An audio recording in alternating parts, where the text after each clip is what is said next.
I finally finished the most complex system in my turn-based battle system, and it completely changed how everything works. Status effects sound simple at first, poison, stun, buffs, but once they start affecting turn order, damage, and even death logic, things get messy really fast. So in this devlog, I want to show you how I built a fully data-driven status effect system, what it can do, why it was so hard to get right, and what this unlocks for the battle system going forward. Let's start with why this system was such a problem in the first place. When you first think about status effects, they seem pretty straightforward. You apply poison, you deal damage each turn, and eventually it runs out.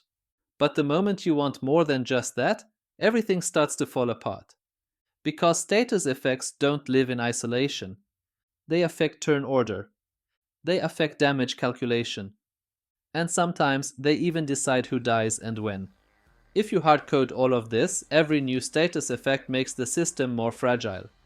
One small change can break turn order, damage flow, or even crash the battle entirely. So I knew early on that this system couldn't just be a collection of special cases. It had to be flexible, predictable, and completely data-driven. Before implementing anything, I took a step back and defined a few very clear rules for this system.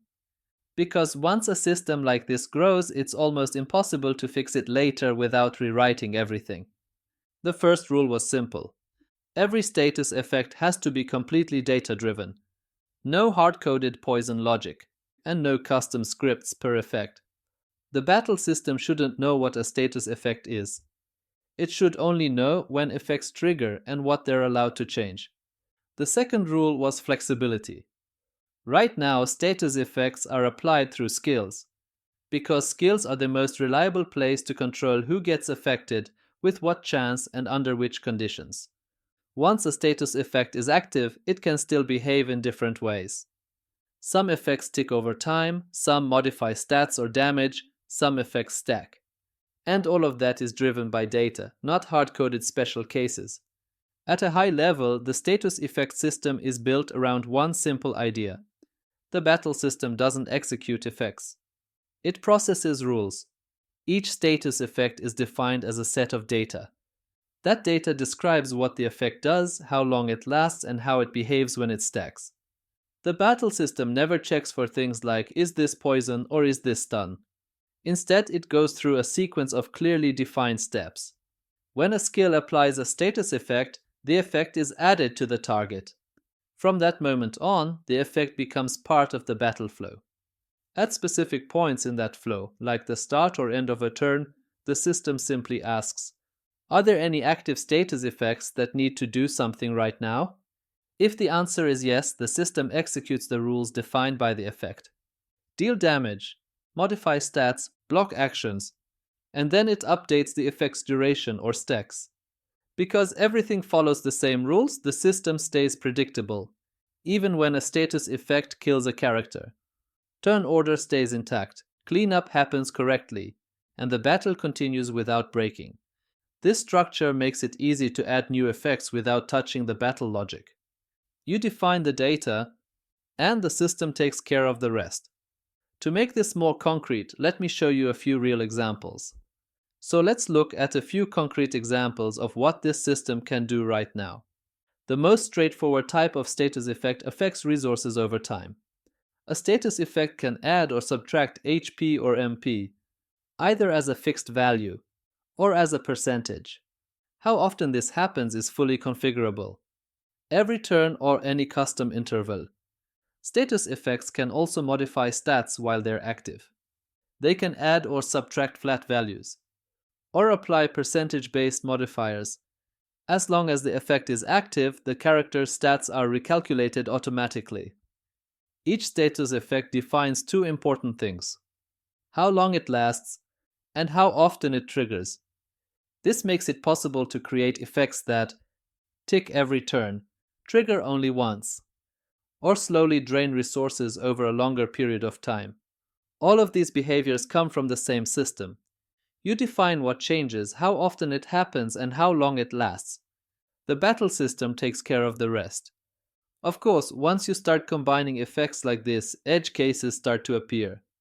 Some effects trigger every turn, others modify stats, and some of them can even be the reason a character dies. One of the biggest challenges was making sure that the battle flow stays stable, even when a character is defeated outside of a normal attack. Status effects can kill characters at the end of a turn or during effect resolution. That means the system has to clean up properly, update turn order, and continue the battle without getting into an invalid state. Another important lesson was keeping responsibilities clearly separated. Status effects should never decide what happens next in the battle. They just apply their changes, and the battle system handles the consequences. That separation made it much easier to fix bugs and to add new effects without breaking existing ones.